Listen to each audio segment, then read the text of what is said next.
მოვამზადოთ რძის ფაფა, რომელსაც ვიყენებ როგორც ნამცხრებში, ასევე ტორტის შესალესად.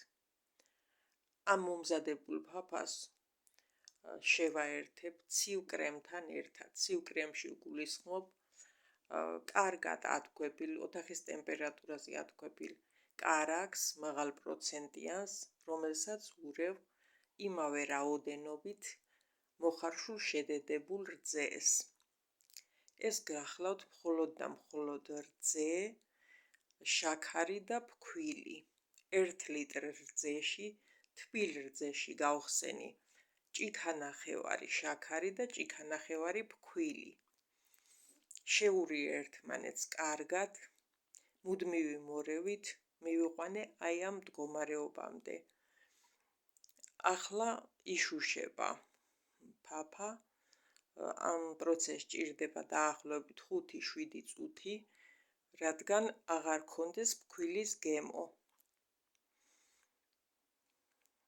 კარგად რომ მოიშუშება, შემდეგ ამას გადავაკრავ კონტაქტურად საკონდიტრო ცელოფანს და ამ მდგომარეობაში გავაცივებ ოთახის ტემპერატურამდე.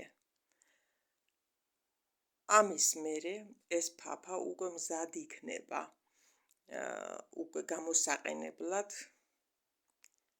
შეგვიძლია შევურიოთ კარაქი და მოხარშული შედედებული რძე, ათქვეპილი ცალკე.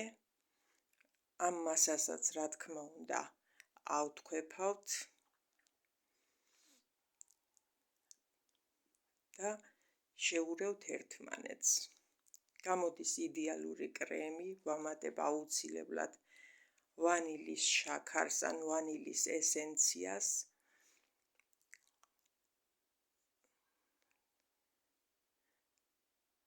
და იდეალური კრემი უკვე მზად არის.